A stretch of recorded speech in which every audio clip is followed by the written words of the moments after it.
Urban heat islands, urbanized areas that experience higher temperatures than outlying areas, contribute to higher daytime temperatures and higher air pollution levels, which disproportionately affect marginalized groups in Richmond, as well as many other locations in the U.S.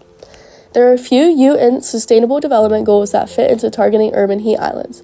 Number 10, reduced inequalities, 11, sustainable cities and communities, and 13, climate action. These goals include impoverished communities, urban planning, creating green space, and integrating climate change into planning. Around 80% of Americans live in urban areas which are affected by excessive heat. Many residents face temperatures of 8 degrees Fahrenheit higher than surrounding suburban areas due to the urban heat island effect. Urban heat islands vastly impact humans in a variety of ways.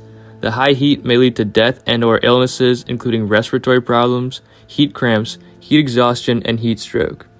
Some marginalized communities are more vulnerable to these consequences, such as the elderly, young children, people with schizophrenia, people who work outside or are in poor health, and people in low-income communities. In fact, the life expectancy in low-income, predominantly Black neighborhoods is approximately 20 years less than those in higher-income, predominantly white communities.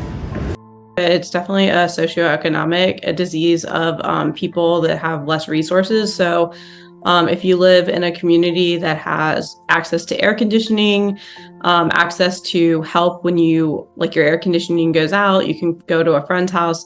Those people tend to avoid heat stroke like this. This is most common presentation is an elderly person living in their house without air conditioning.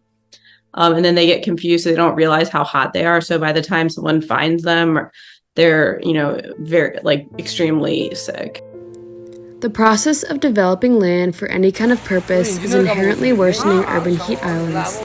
Many of these expansions reduce the amount of green space in urban areas in the U.S. Some businesses are making an effort to combat the heat island effect through tree planting initiatives. Urban heat islands cause extreme heat, which generates about $1 billion in healthcare costs every summer in the United States. There are 7,000 additional emergency room visits for heat-related illnesses, totaling around $14 million per year in hospital bills for heat-related emergencies in Virginia. Urban heat islands also result in around 2,240 missed days of work in Virginia every year. Other economic effects include increased maintenance and repair costs, as well as deterring tourists, which leads to reduced revenue for the hospitality industry. Urban heat islands are caused by the lack of trees and plants that can absorb heat from the sun. In the summers, cities can become hotter than suburban areas because of concrete, asphalt, and glass radiating heat. City planning can create pockets of isolation that trap heat and prevent airflow. Human activities such as gas-powered vehicles and running air conditioning units release even more heat into the atmosphere. It takes a lot of heat energy to go from a liquid to a gas. So when it evaporates from the leaves, that water takes a lot of heat with it, which is why the shade of a tree should always be cooler than the shade of a Redlining is another major contributing factor to urban heat islands.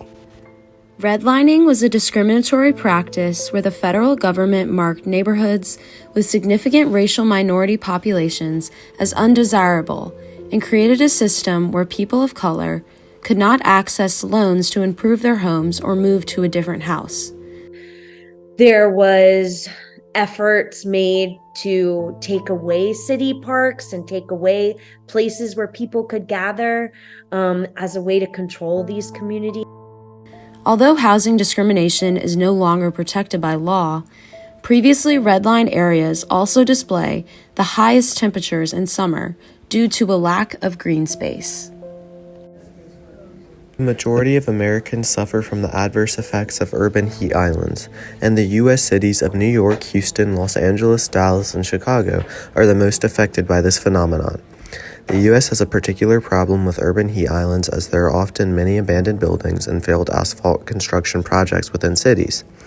Yet other developed countries that are consumers of concrete and asphalt also have an issue with urban heat islands, such as Spain and China. Madrid, Spain, has the most extreme urban heat island hotspot in the world, where temperatures rise up to 8.5 degrees Celsius hotter than rural surroundings. This influx in heat can cause individuals to experience adverse effects such as heat strokes, heat exhaustion, and bodily stress, which can cause more serious health problems like heart attacks. Urban heat islands pose a significant environmental concern in Richmond, the United States, and the rest of the world, adversely impacting a substantial population.